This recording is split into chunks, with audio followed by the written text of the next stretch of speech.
about this story. If you keep a story in your heart for a long time, you will get sick. I have thought countless times how to open this story that has been hidden in my heart for a long time, but I never thought that I would open it in such a hurry.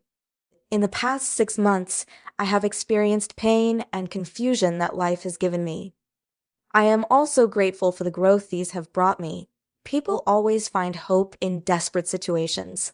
I have wanted to write this story countless times before, but I always felt that I didn't have enough writing power, not enough time, and not enough preparation. In fact, it is because I am too lazy and timid to write. Because it is so important to me, I am afraid in my heart and dare not write anything. I find all kinds of unnecessary excuses to deceive myself and let myself sink in pain and annoyance. Life is always in a hurry, and it won't give you any chance to breathe. You never know what the next scene in the script given to you by fate will look like. I woke up suddenly from an afternoon nightmare, dripping with cold sweat. I didn't know what state it was in, and uploaded it to the wedge. I stood in front of the computer and waited blankly for review. That's it. My story has begun, and it has just begun. I keep deleting and keep beating my head. Although it is very slow, I will keep writing. I just want to live up to the sincere and dissolute young heart I had at the beginning. I'm afraid no one will cheer.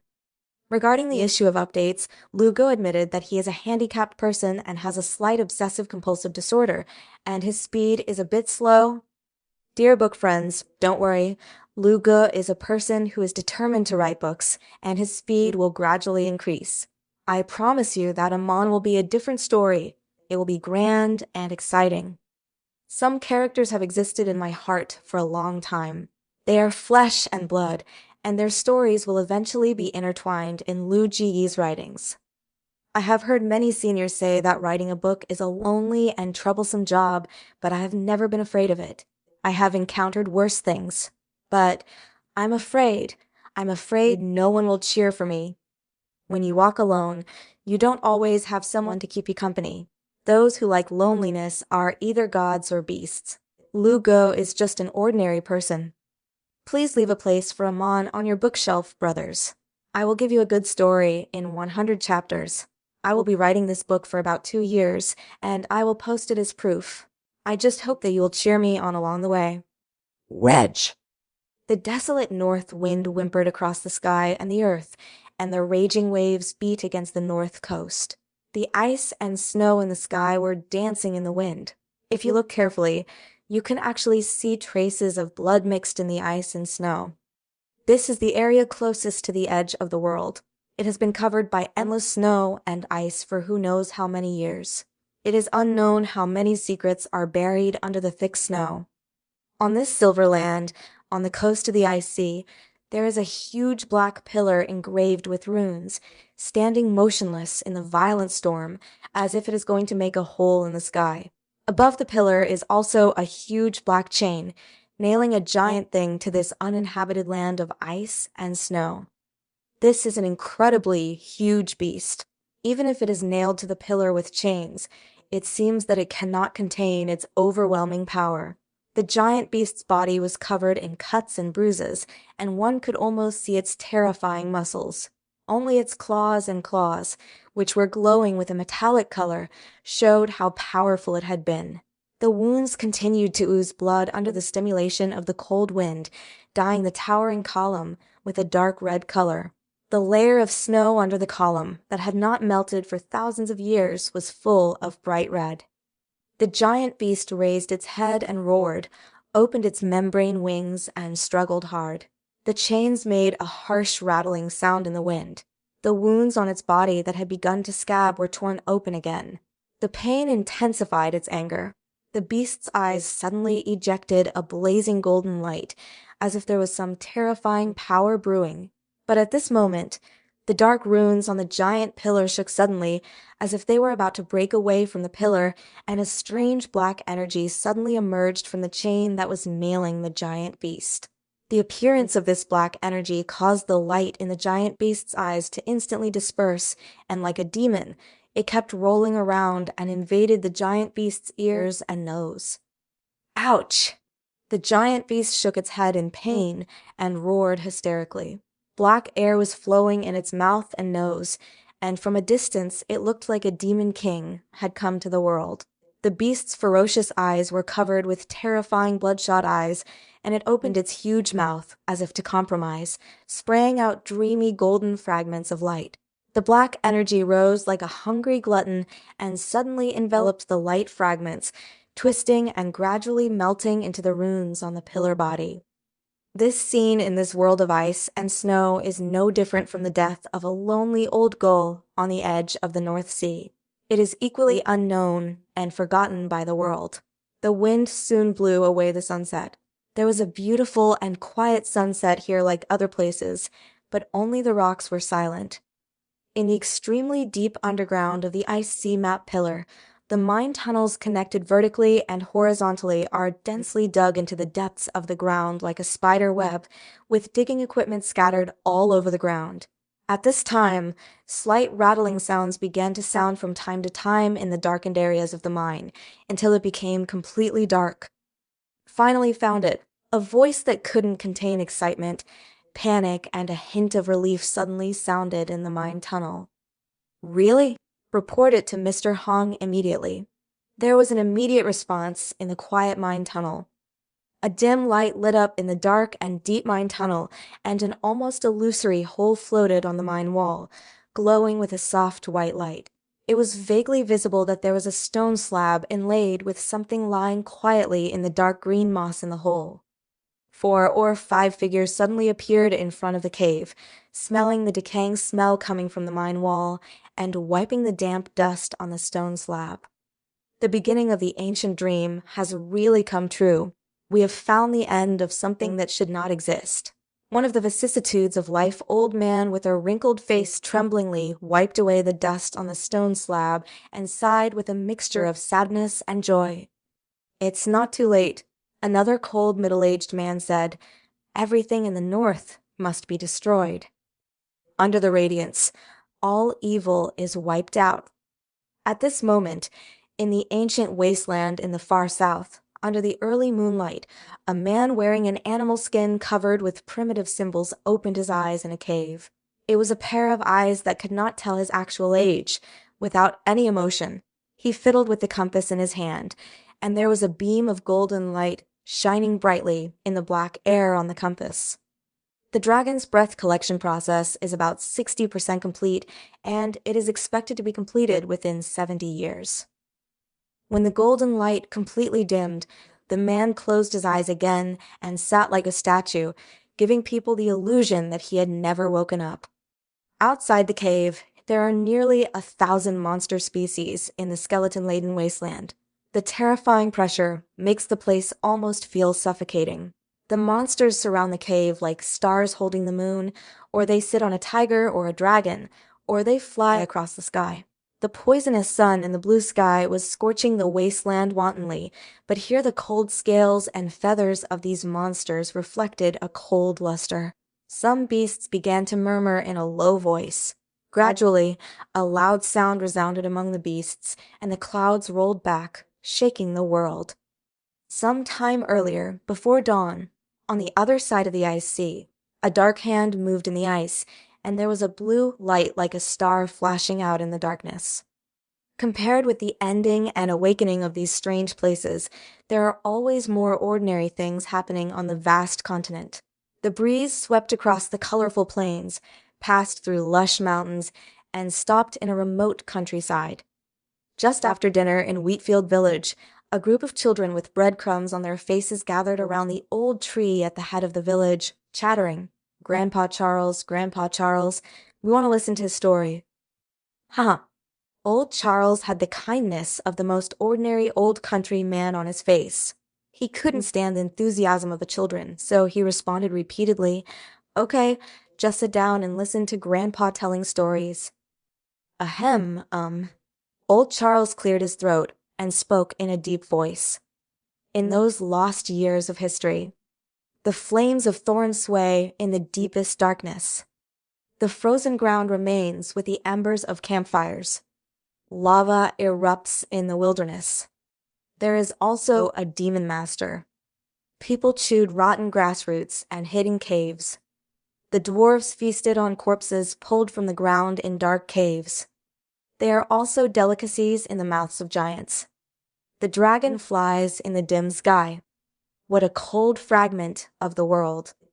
There are kings who rise out of despair. There are flames that are rekindled. He left a prophecy. Humanity will conquer the world. Grandpa Charles, what's the king's name? Is it Great Aiken? A child asked with bright eyes, biting his dirty little hand. Huh? The children and old Charles let out a burst of good-natured laughter. Little Eugene, the king won't call you by the same name. His honorable name has long been lost, and his story has been slowly lost in the dust of history. The old man sighed at the ruthlessness of the years, but his royal name is like the sun, the light rising from the dark thorns. But if little Eugene works hard to temper himself, maybe he'll become a big shot? King Eugene? It doesn't sound bad. People of the older generation always like to encourage children's simple dreams with gentle words. But most of the children didn't seem to be interested in such an old and vague story, and they pester him to tell interesting stories about the magician's travels in the three-level convent, which was very popular in the lower-level villages and towns. Old Charles sighed secretly in his heart. Will the legends he has heard from his grandfather orally passed down from generation to generation since he was a child finally sleep in the grave forever in his own generation and soon after him? But isn't that what life is like? There can be nothing immortal. The old country man shook his head, with a calm smile on his face, and vividly told the children in front of him about the adventures of the magician in the book. The wind has risen again. Taking advantage of the last sunset before nightfall, he flew towards the suspended steel barrier of the upper continent, lingering outside the cold steel, turning into a sigh that lingered for a long time. Book lovers are welcome to come and read. The latest, fastest, and most popular serial works are all here. Chapter 1G Gear, In the Early Morning. In the early morning, Jigo opened her sleepy eyes and suddenly sat up from the bed. Oops, I almost forgot the date.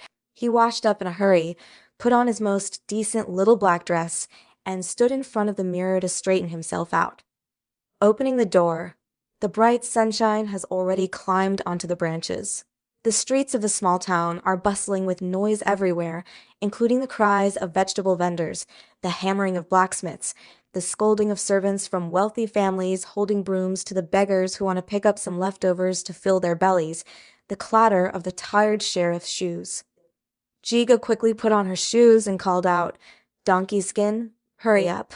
Then he took a step and ran outside. A little green thing that was quite skinny and looked like a dog or a monkey came out from under the bed with a hiss and followed Jiga, happily wagging its tail that was too short and fat for its body. Seeing Jiga, who had always been slovenly, wearing a formal dress, the vegetable sellers and bakers around him all looked at Jigo in surprise and teased, "Hey, where did this little noble come from?" "Jigur, you're dressed so slutty. Are you going to your father Moya's place to find a girl?" "Go, go. Don't listen to this drunk old man's nonsense. We Jigur are serious young men." Several vegetable sellers helped the polite and likable boy talk back. With a helpless smile on her face, Jigo greeted her uncles and aunts with one hand and quickly grabbed a freshly baked butter bread from the bread ham stall with the other hand and ran towards the city entrance. Bredham's roar came from behind, with his red beard sticking up on his plump red face. "Old Moya hasn't paid the few copper combs he owed last month, so remember to tell that damn turtle." Jiga nodded repeatedly, responded vaguely, and ran towards the city gate without looking back. When we arrived at the gate of the city, there was already a crowd of people. Most of them were boys and girls about the same size as Jigo, about 14 or 15 years old, and their parents. Jigo even saw the rude woman from Breadham's family and Little Ham lining up anxiously and nervously. A high wooden platform had been erected at the entrance of the city. Sitting on it was a petite woman with her eyes closed. She was concentrating on using a crystal bracelet that glowed with blue light to feel whether the boy with freckles on his face in front of him contained ancient talents. Behind the boy, a round-faced girl in simple clothes was waiting quietly. The girl's face was fair and delicate, but her lips were biting tightly at this time, and her blue eyes were full of perseverance. Seeing Gigi's gaze, the girl nodded to him. Giga smiled at her, finished the bread in a few mouthfuls, and stood beside her. This girl's name is Daisuer. She is an orphan like him and was raised together in the most luxurious and decadent place in this small town, gold-selling cave. But unlike him, if there were no accidents, if Daisuer did not have the talent to change her destiny, she would have to sell her body and live in humble existence like the other sisters and aunts in the Golden Cave. The petite woman on the stage waved her hand to let the freckled boy in front of her leave. She opened her eyes and couldn't hide her disappointment. She hadn't found a child with talent so far. She might not be able to complete her mission. Dejur stepped forward nervously, stretched out her white wrist, and the woman silently put on the crystal bracelet. When she touched the calluses on Dejur's palm, she couldn't help but take a second look at her. The blue light like a dreamy sea slowly flows through the veins on the bracelet without any change. Daisuer felt her chest being hit hard by a giant hammer, and her eyes filled with tears, but she still bit her lips stubbornly. Ji Ji's heart trembled slightly, and he stepped forward to hold her hand. The hand was so cold that it seemed like it had lost its popularity. The woman sighed secretly and was just about to take off the bracelet to let her go, when suddenly there was a flash of blood in the small patterns on the crystal bracelet, and the blue light was swallowed up in an instant, and the coquettish blood became the only dazzling light in everyone's eyes. Descendants of bloodline magicians. The level of atavism is so high this. The woman's pretty eyes widened, and she exclaimed. This was also the first thing she said in this small town. She raised her head and looked at Daisuer, who was crying and full of disbelief. She smiled gently and touched her head. You will be amazed by another real world. Jiga looked at the two people in the bloody light, with the bright red reflected in his eyes. In that magnificent real world, does he have the key to open the door to this world? He secretly took his hand back. A flower-like smile bloomed on the girl's face, and she wiped away the tears on her face. He covered his mouth and couldn't say anything. He seemed to have thought of something. She turned around and took Ji Ji's left hand and said timidly to the woman, Sister, can you help Jigur take a look? The woman took a deep look at the clasped hands and nodded. Jiga slowly stretched out his right hand, as if he was reaching out from one world to another. The petite woman looked at the bread oil still remaining on Ji Ji's face in a funny way, and put the crystal bracelet on Ji Ji's wrist. The cold and smooth touch could not suppress the heat in his heart. His dark eyes looked at the bracelet, as if looking at that wonderful world. His heart gradually sank. The blue light flowing in the veins of the crystal bracelet has not changed much, and has even become somewhat stagnant. The woman shook her head and comforted her softly. Talent is sometimes a double-edged sword, and being ordinary is not a bad thing.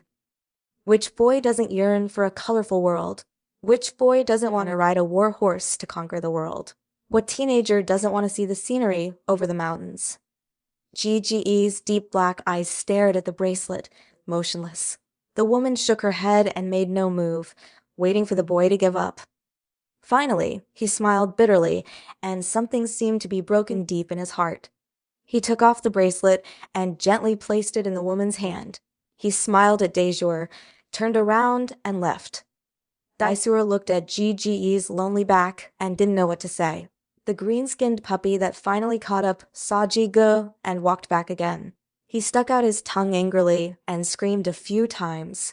When he saw that he was almost gone, he quickly chased after Jiga with his fat tail like a flagpole. Returning home in a daze, Jiga didn't know how she got through the journey. He fell into a drowsy sleep. Oops, I went to bed late again. The sun was setting in the west, and when it was almost evening, Jiga got up from the bed. He touched the sleeping donkey skin beside the bed, which was so tired that he was lying on the ground on all fours. I went to work. Stay at home. Woo.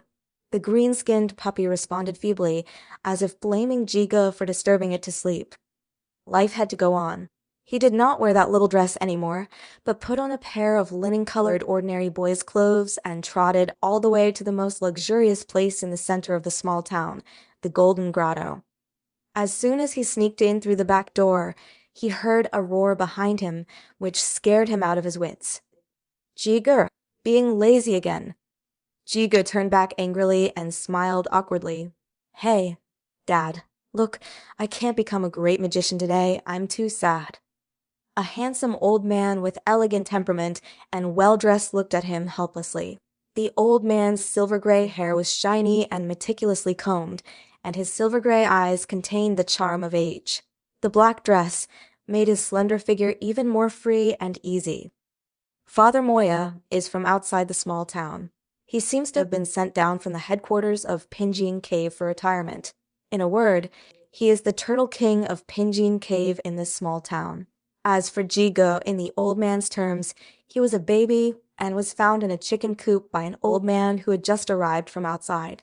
He was moaning and dying, and he looked pitiful and took him back.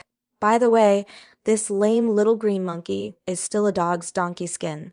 Every time I say this, the old man who is full of bad intentions always adds the sentence with malice. Maybe you two were born in the same mother's womb. Forget it, I'll deal with you when I get back. Go to the kitchen to help.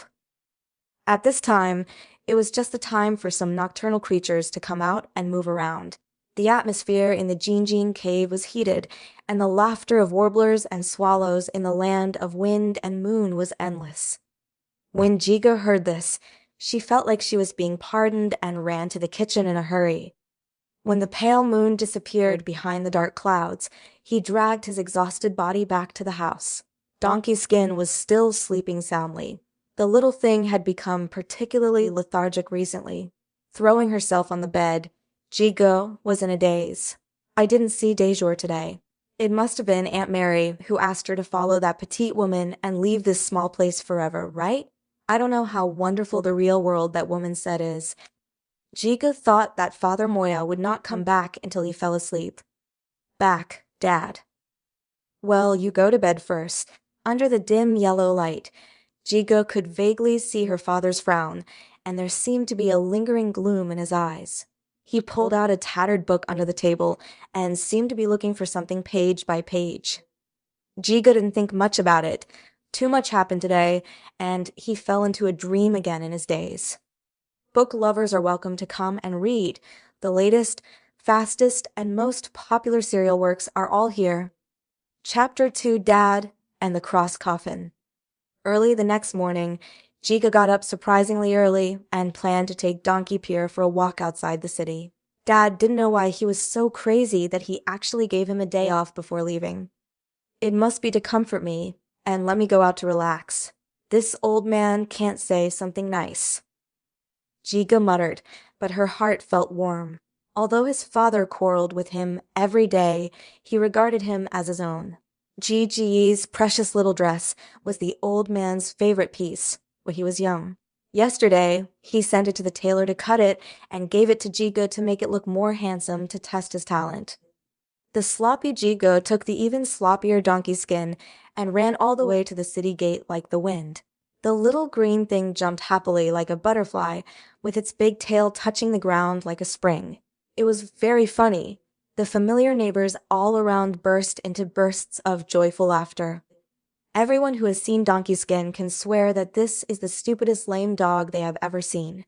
It doesn't look like a dog, but it doesn't look like a dog. How can a dog have green fur? It has short forelimbs and squats like a green-haired monkey. In addition to being lazy and lazy to sleep, this little thing will use its fat tail as a spring to bounce around all day long. Ouch! The little thing got carried away while playing and bumped into a tall man covered in a big black robe. It seemed to be hurt. Its little claws dug a few light white marks on the ground and growled a few times in a demonstration. I'm sorry, this little beast is stupid. Jiga noticed that the man's eyes hidden in the hood flashed fiercely and realized that this stranger was probably not someone to be trifled with. He hurriedly stepped forward to apologize and lightly kicked the donkey aside with his right foot. When Jiga raised her head to look at the man's face, she couldn't help but secretly take a breath. The man's face seemed to have been burned by fire. The dark scars were mixed with the new red flesh, making it look very ferocious and disgusting. His eyes were like evil snakes that were choosing to devour people. He quickly lowered his head. It's because this stupid dog doesn't have eyesight. Don't get along with it. Huh, the man hummed, his voice so dark that it made Gigi's whole body tingle. He was about to walk away when he suddenly remembered something and looked at the young man with black hair and black eyes in front of him. How to get to Pinjian Cave. Jigo was stunned for a moment and then secretly cursed, thinking that you, with your dignity, still burrowed into such a gentle village, and you looked like a devil, but you turned out to be a lustful devil, and those good sisters would probably suffer. But with a calm expression on his face, he pointed and said, "Follow this street to the end, and that's the most impressive building." The man glanced sideways at Donkey Skin and walked straight forward. Looking at the dark-skinned man who made people feel scared, Jiga curled her lips behind him. Suddenly a man threw a shiny object from behind. Jiga was stunned for a moment, then hurriedly stepped forward to pick it up, a gold button with a pattern on it. He chuckled and quickly hid the windfall in his pocket. "You still don't want to be honest with me." He clapped his hands, lifted the donkey's skin onto his shoulders, and walked out of the city. He took a familiar route around the river outside the city and walked to a slope. The green dog jumped off his shoulder and got into the hole in the grass. G didn't care about it. The little thing looked for food everywhere as soon as it came out. Lying on the grass with his head in his hands, in a daze, he thought again of yesterday's dreamy crystal bracelet and the words of that petite woman. Talent. He took a deep breath, covered his eyes with his hands, and watched the white clouds flowing on the clear sky through his fingers. He still couldn't help but want to see what the real world was like. After thinking for a long time, feeling irritable, Jiga stood up and whistled. Donkey Pyre swung his fat tail and quickly poked his head out of the grass, biting a red fruit in his mouth. He reached out and pulled the fruit out, took a bite, and stuffed it into its mouth.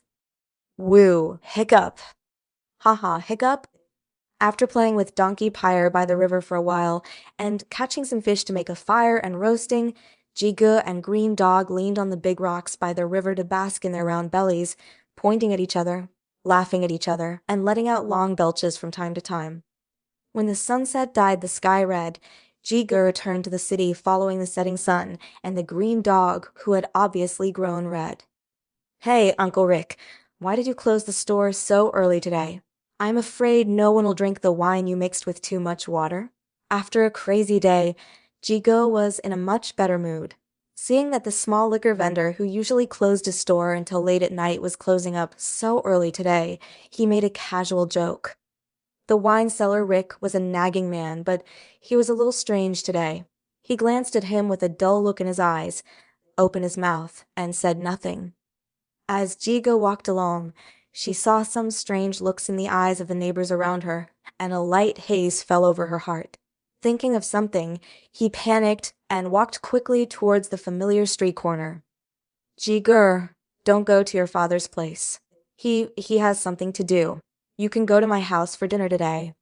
The vegetable seller, who touched Gigi's head every day, stood up and opened her thin and withered body to block the road. Her purple lips kept trembling, forcing a smile. "Auntie burned your favorite chicken legs."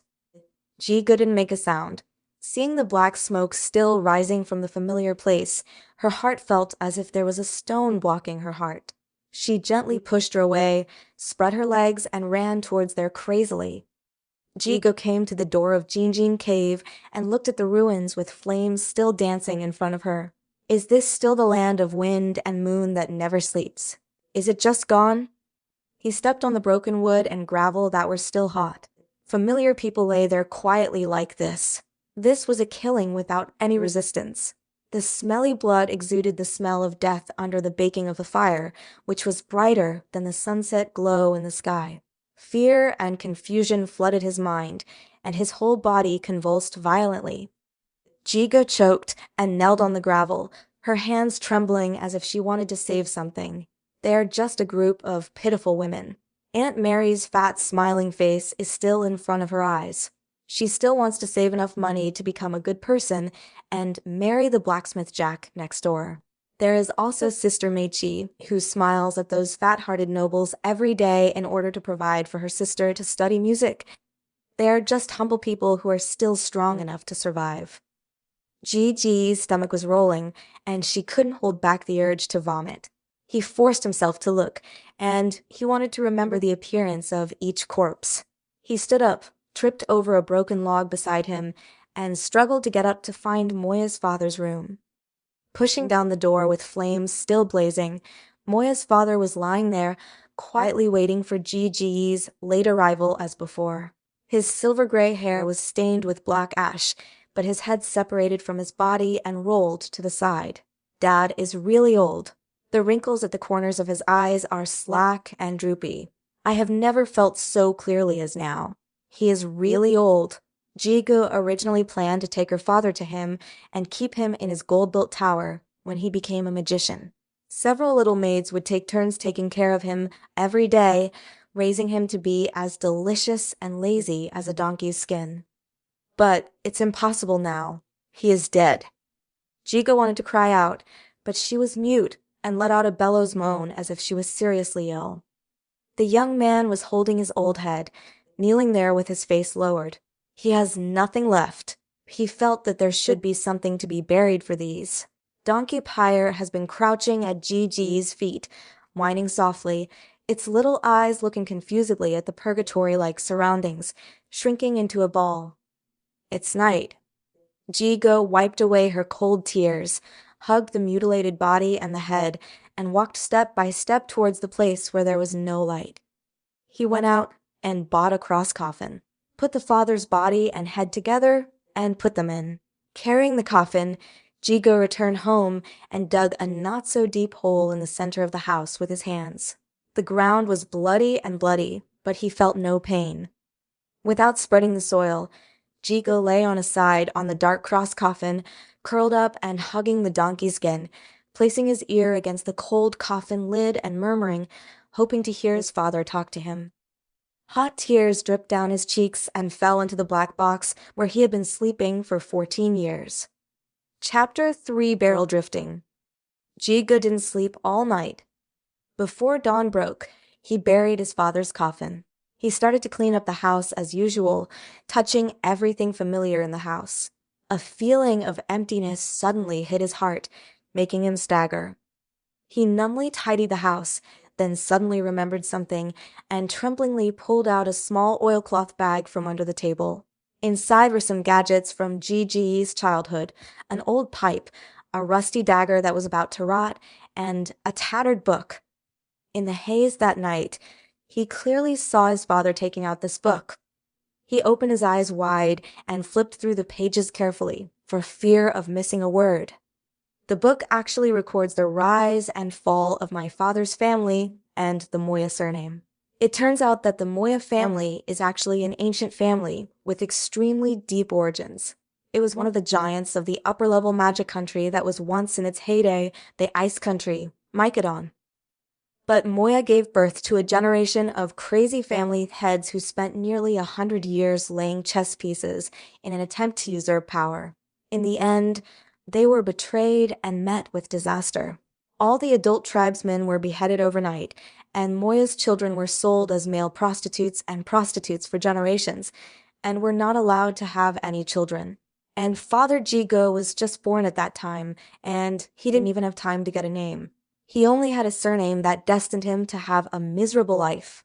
He was left to live in a stable since he was a child, and he became a pedophile at the age of 13. He was demoted from the upper class after hanging around for a long time, and then drifted to a small town below to become an old turtle man. He seemed to have noticed something that day. There was actually an outsider investigating him in the small town, so he dug out the family tree that night to see if any of his enemies from back then were still there. Jigo closed her eyes, digesting all this with difficulty.